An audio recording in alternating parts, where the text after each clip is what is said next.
तालिबान ने पाकिस्तान की नाक में दम कर रखा है। पाकिस्तान और अफगानिस्तान के बीच जो तनाव है, क्या वो युद्ध में तब्दील हो जाएगा? और अगर युद्ध होगा तो अफगानिस्तान पाकिस्तान से कैसे लड़ेगा? जो आतंकी संगठन पाकिस्तान में हमले कर रहे हैं वो पाकिस्तान का आंतरिक मामला है। एक साथ मल्टी फ्रंट वॉर पर पाकिस्तान चला जाएगा। जरा सोचिए, पाकिस्तान जिसके पास F-16, JF-17 शाहीन सीरीज की लॉन्ग रेंज वाली मिसाइलें, लंबी दूरी तक मार करने वाली मिसाइलें हैं, फाइटर जेट्स हैं, एयरक्राफ्ट कैरियर है, घातक सबमरीन है। दूसरी तरफ तालिबान है जिसके पास सही मायने में कहें तो कुछ भी नहीं है। अगर जिन हथियारों की हमने बात की जो पाकिस्तान के पास हैं, उसके मुकाबले तालिबान के पास कुछ भी नहीं। लेकिन तालिबान ने पाकिस्तान की नाक में दम कर रखा है, पाकिस्तान की नींद हराम कर रखा है। आखिर ऐसा क्या है तालिबान के पास? इस सवाल का जवाब जानेंगे।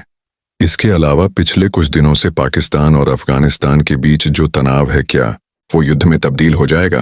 दरअसल पाकिस्तान ने जो हवाई हमले किए, एयर स्ट्राइक किए, उससे अफगानिस्तान काफी ज्यादा बौखलाया हुआ है, बदले की आग में जल रहा है। तालिबानी लड़ाके बदले की कसम खाए बैठे हैं। बॉर्डर पर खास करके ड्यूरेंट लाइन पर काफी ज्यादा तनाव है, झड़पें हो रही हैं, फायरिंग हो रही है। दोनों सेना आमने सामने हैं, दोनों के बीच फायरिंग हो रही है। इसके अलावा तालिबानी फौज ने कई पाकिस्तानी चौकियों पर हमला किया, पाकिस्तानी फौज पर हमला किया। ऐसे में क्या यह तनाव युद्ध में तब्दील होगा? क्या अफगानिस्तान और पाकिस्तान के बीच युद्ध होगा? और अगर युद्ध होगा तो अफगानिस्तान पाकिस्तान से कैसे लड़ेगा?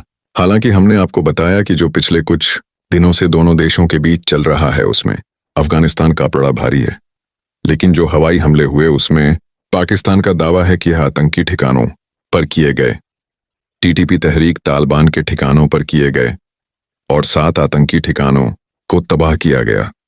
जो टेरर कैंप्स थे उनको तबाह किया गया। तालिबान कहता है कि पाकिस्तान झूठ बोल रहा है। दरअसल ये हमले पाकिस्तान ने सिविलियन इलाके में किए और मरने वालों में बच्चे, महिलाएं निर्दोष हैं।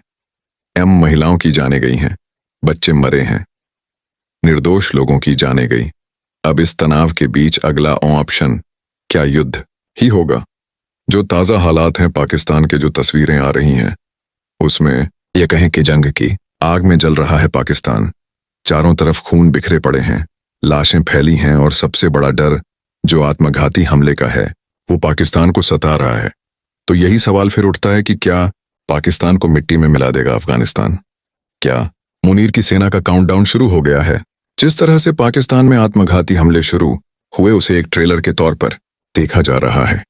कहा जा रहा है कि ये एक ट्रेलर की तरह है।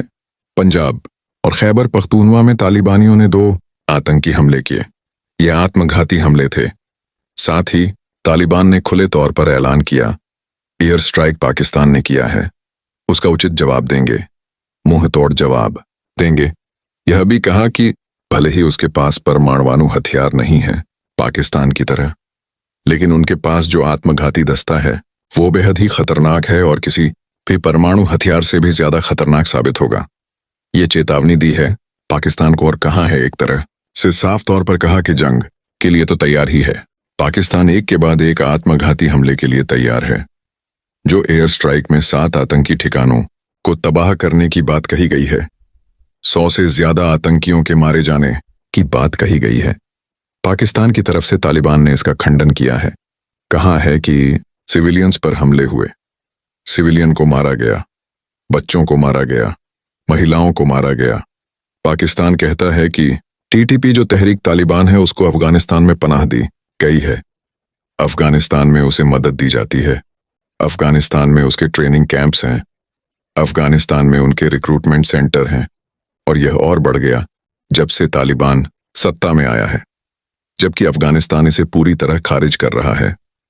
अफगानिस्तान ने फिर कहा कि जो आत्मघाती हमले हो रहे हैं पाकिस्तान में या जो आतंकी संगठन पाकिस्तान में हमले कर रहे हैं वो पाकिस्तान का आंतरिक मामला है और यह स्थिति पाकिस्तान की अपनी नीतियों के कारण, पाकिस्तान की इंटरनल पॉलिसी के कारण हुआ है।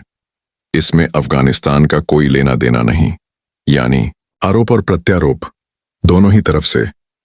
तो सवाल यह है कि क्या पारंपरिक युद्ध होगा या अफगान पहले वाला अपना तालिबान पारंपरिक युद्ध लड़ेगा?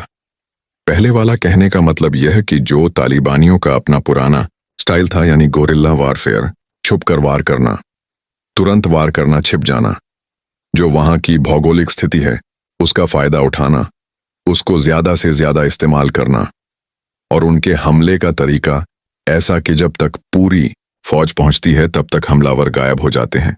ये सबसे बड़ी ताकत तालिबानियों की है। सही मायने में कहें तो अफगानिस्तान के पास ना तो सैन्य संसाधन है, ना ही ट्रेंड आर्मी, ना ही एयरक्राफ्ट है, ना ही हवाई संसाधन है, ना ही कोई मजबूत सप्लाई चेन है। दूसरी तरफ पाकिस्तान के पास इन चीजों की कोई कमी नहीं, एक पूरी तरह सैन्य शक्ति से मजबूत देश है। अब बात करते हैं जिस आरोप की, टीटीपी को लेकर लगाए गए आरोप की। भले ही अफगानिस्तान इसे खारिज कर रहा हो, लेकिन लगातार तीन बार यूएन ने अपनी रिपोर्ट में कहा है कि टीटीपी के अफगानिस्तान में सुरक्षित ठिकाने हैं। टीटीपी अफगानिस्तान की जमीन पर फल फूल रहा है, पल रहा है, और यही टीटीपी है जो अफगानिस्तान सेना के साथ साथ पाकिस्तान को परेशान करने में एक अहम भूमिका निभा सकता है। निभा क्या सकता है?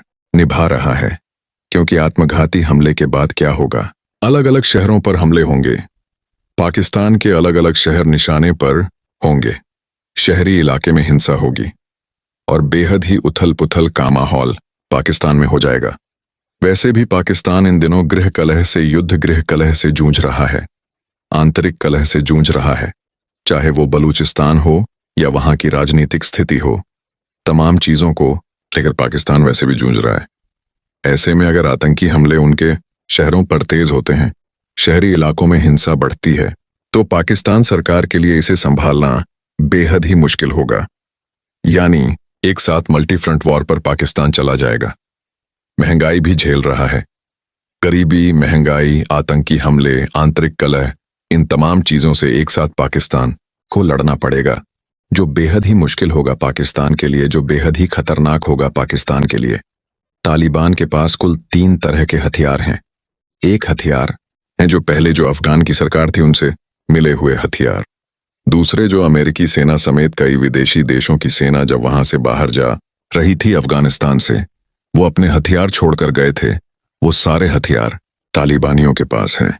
और कुछ नए हथियार तालिबानियों ने ब्लैक मार्केट से खरीदे हैं। यानी अगर हथियार देखें तो 3 तरह के हथियार हैं। फिलहाल तालिबानियों के पास जो ट्रेंड देखा गया है, तालिबानी लड़ाके जो हैं पाकिस्तान के खिलाफ हल्के हथियारों का इस्तेमाल करते हैं। भारी लंबी दूरी वाले हथियारों का ना के बराबर इस्तेमाल हुआ है। ऐसा माना जा रहा है कि उनके पास, ऐसा कहा जाता है कि तालिबानियों के पास हल्के हथियार हैं, कम दूरी में के मार करने वाले हथियार हैं। लंबी दूरी के मार करने वाले हथियारों की काफी कमी है उनके पास। एक रिपोर्ट के मुताबिक पिछली तालिबान सरकार ने के समय 16 लाख से ज्यादा हल्के और भारी हथियार ले गए थे। यानी तालिबान से पहले जो सरकार थी उनके पास 16 लाख से ज्यादा भारी और हल्के हथियार थे, जिनमें से 70% यानी 10 लाख हथियार तालिबानियों के पास चले गए। तो यह माना जा रहा है कि ये सारे हथियार फिलहाल तालिबानियों के पास हैं। क्लासनिकोव, अमेरिकी M16, M4, M29, light machine gun, ये सारे हथियार फिलहाल तालिबान के पास हैं। इसके अलावा पिकिका M2, M240 जैसे हैवी मशीन गन है, ये भी तालिबान के पास हैं। ग्रेनेड लॉन्चर, रॉकेट लॉन्चर, ये उनके पास है ही। इसके अलावा अमेरिका ने जो बख्तरबंद गाड़ियां दी थीं, कुछ एयरक्राफ्ट्स थे, वो चीजें अभी भी अफगानिस्तान के पास है। सबसे हैरान करने वाली बात दुनिया के लिए ये रही कि 2 साल पहले यानी 2024 में जब बगराम एयरबेस पर अफगानिस्तान ने अपने शस्त्रों का प्रदर्शन किया था, तो उसमें स्कर्ड मिसाइल R-17 एलब्रोस 13 इसका रेंज कहा जा रहा है कि 300 किलोमीटर तक है, उसका भी प्रदर्शन किया था। इसके अलावा लूना मिसाइल को फ्रॉग 7 मिसाइल भी कहा जाता है, इसका भी प्रदर्शन किया था। ये पाकिस्तान के लिए डराने वाली तस्वीरें थीं, पाकिस्तान के को खौफ में लाने वाली तस्वीरें थीं। एक रिपोर्ट में यह भी कहा गया है कि तकरीबन 100 से ज्यादा एयरक्राफ्ट और हेलीकॉप्टर तालिबान के पास हैं। ये या तो कब्जे में लिए गए हैं, सीज किए गए हैं, जबरन लिए गए हैं। गोरिल्ला वॉरफेयर, सरप्राइज अटैक, भौगोलिक स्थिति, यह सबसे बड़ी ताकत है। इसके बारे में हमने आपको बताया है। दूसरी तरफ पाकिस्तान के पास एक रेगुलर फौज है, एक पूरी सेना है। मिसाइलों से लैस, परमाणु हथियारों से लैस सारी चीजें हैं। लेकिन जो हमने कहा, जो स्थिति है, ऐसे में अगर सीधा हमला होता है तो अफगानिस्तान कहीं का नहीं रहेगा। लेकिन इसी तरह अगर लड़ाई जारी रही, झड़प होती रही, तो पाकिस्तान को खामियाजा भुगतना पड़ेगा। तो सीधा अगर हमला होता है, अगर दोनों देश सीधे युद्ध में जाते हैं, फिर तो अफगानिस्तान के लिए बेहद ही मुश्किल होगा। लेकिन इस तरह की अगर लड़ाइयां जारी रहीं, झड़प होते रहे, तो पाकिस्तान की आंतरिक स्थिति, पाकिस्तान के अंदर की स्थिति बेहद खराब होगी और अफगानिस्तान पाकिस्तान के नाक में दम करता रहेगा। धन्यवाद।